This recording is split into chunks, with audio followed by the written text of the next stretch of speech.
welcome to the yoga room.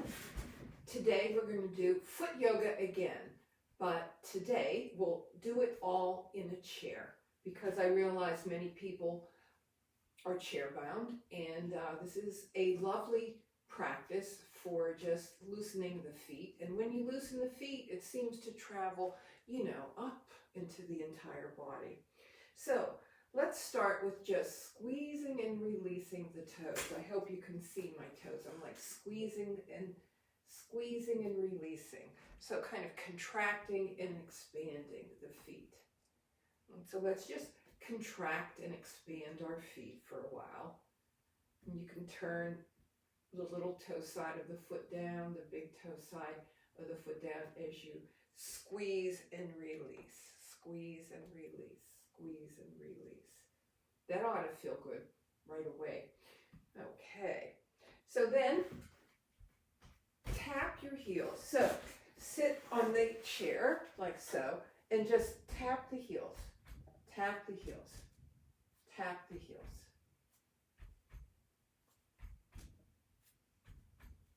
Now, the bones in your body like this tap, tap, tapping action. It kind of stimulates the growth of new bone cells and also the release of the fragmented bone cells. So this vibration, this kind of tap, tap, tapping vibration is good for building bones. I don't know if you know, but I'm a yoga therapist for yoga and osteoporosis. So this tap, tap, tap, tap, tapping movement is very beneficial for building and keeping bones happy. Okay, and so next we're going to roll the foot from heel to toe.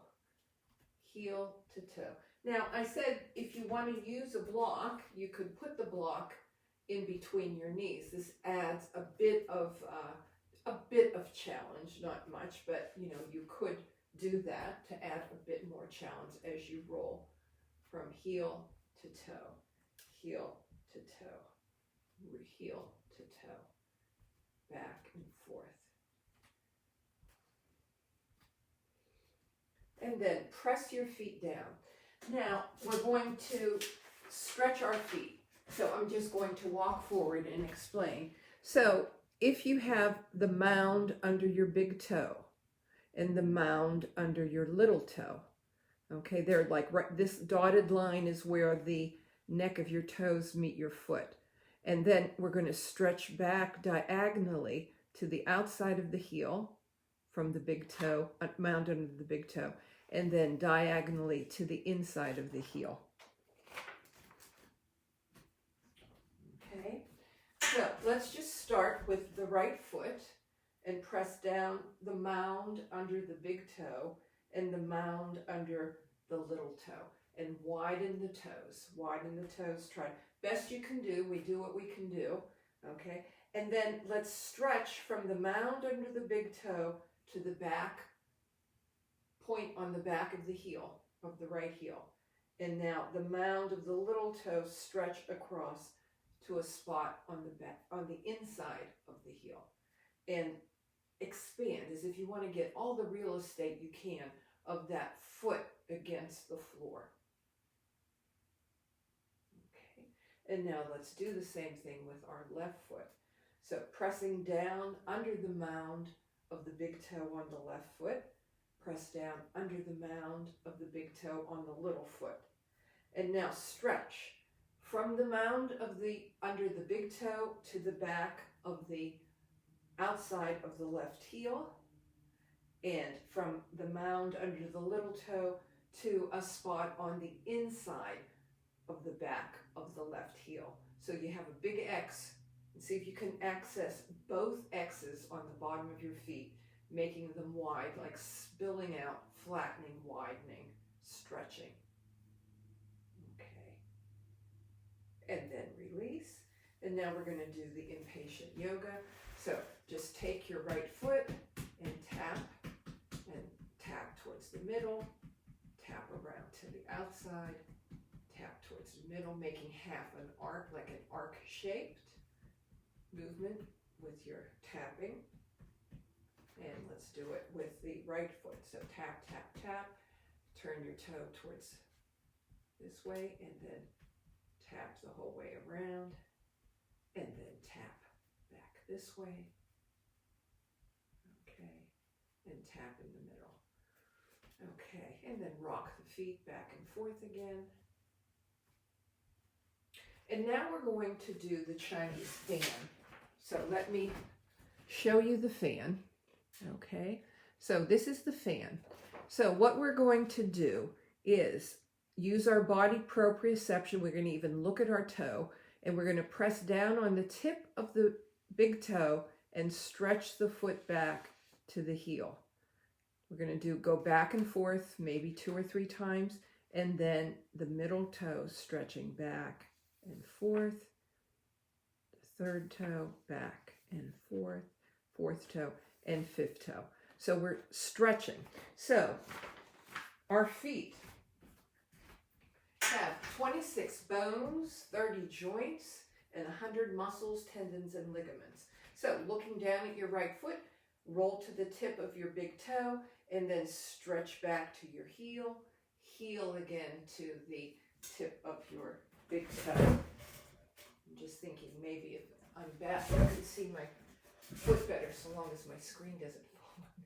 Okay, so stretch from the heel to the tip of the big toe, and then back to the heel, heel to the tip of the big toe to the heel. Now we're going to switch up and from the heel to the tip of the second toe, tip of the second toe to the heel, heel to the tip of the second toe to the heel. Now we're going to go to the tip of the third toe.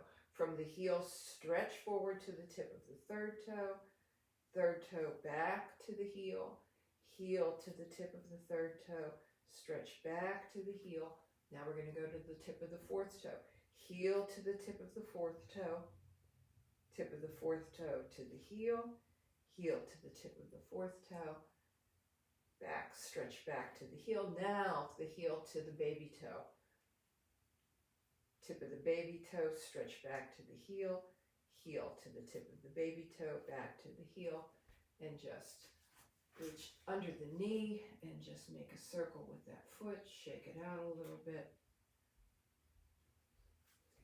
And let's do the same thing, the fan of the left toe. So tip of the big toe, stretch back into the heel, heel to the tip of the big toe, press it down, stretch back into the heel, heel to the tip of the big toe, stretch back to the heel. And now we're going to go to the second toe, heel to the tip of the second toe to the heel, heel to the tip of the second toe to the heel, heel to the tip of the second toe, stretch back to the heel. Now we're going to go to the third toe, heel to the tip of the third toe, back to the heel, heel to the tip of the third toe, back to the heel, heel to the tip of the third toe, back to the heel. Now we're going to go to the tip of the fourth toe, heel to the tip of the fourth toe, back to the heel, heel to the tip of the fourth toe, back to the heel, heel to the tip of the fourth toe, back to the heel, and now heel to the tip of the baby toe, back to the heel, heel to the tip of the baby toe, back to the heel, and one more time, heel to the tip of the baby toe, back to the heel. Then reach under your left knee and just make circles with that left foot and shake it out. Just shake it out. Okay, next we're going to take our socks, okay, thick socks,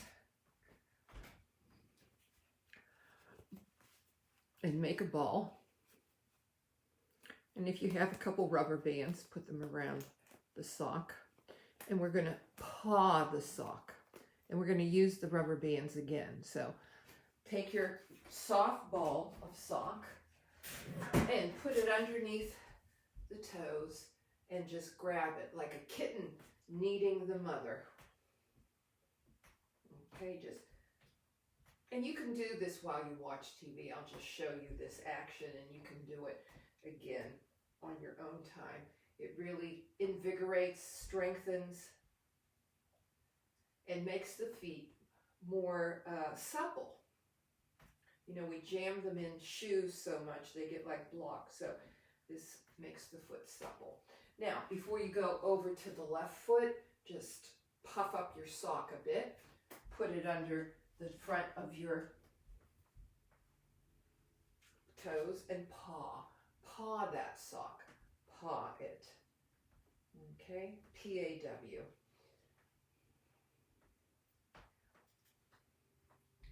Paw it. Okay, now that we have our rubber bands, I'll show you a rubber band trick taught to me by an acupuncturist. So you can use a smaller rubber band or the big rubber band and put it around both big toes, usually a stronger rubber band, such as you all have it from your groceries, you know, like about like that. Put it around each big toe.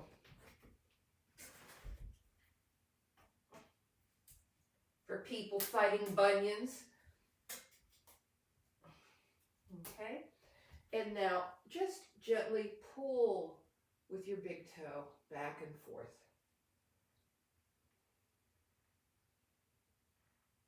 Okay, pull back and forth. So you're stretching the big toe away from the second toe.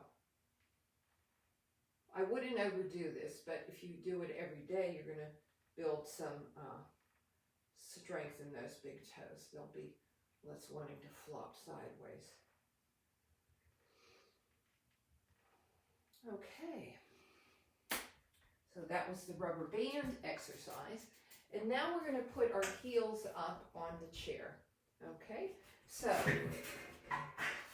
if you put the heels up on the side of the chair and the metatarsals down, okay, you can move your buttock back and then just come forward. You could lean your elbows on your knees, or you could drop your head. Pressing the feet down, and pressing the heels into the chair. So we're bringing consciousness to the feet. And if you want to do Malasana pose, so this is the same thing. My buttocks are back. I'm pushing down the metatarsals, pushing the heel into the chair, putting the elbows against the knees, pushing the knees in, pushing the elbows out, putting the hand on over my heart. Malasana.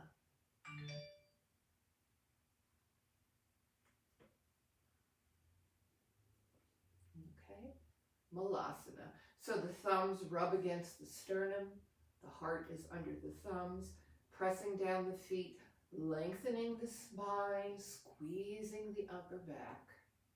Malasana. Okay, and then let's just bring the toes of the right foot, point them back, stretching the front of the foot. Okay, so sideways it would look like that.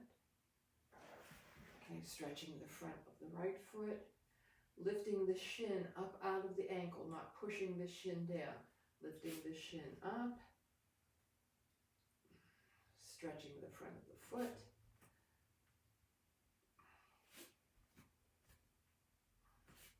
You could do ballerina toe for a moment. And then let's put the foot out to the side. Okay, so when the feet are out to the side, you want to put more weight on the baby toe side of the foot, lifting the inner arch so the knees don't fall in. Okay, and then goddess pose. Dropping the sit bone, lifting the top of the head. So goddess pose, and then goodbye. Thank you for joining me in the yoga room. I hope you enjoyed this foot yoga in a chair mini yoga lesson, and I will see you next Tuesday. Be safe, be warm. Oh, let's drop our brain, our mind into our heart.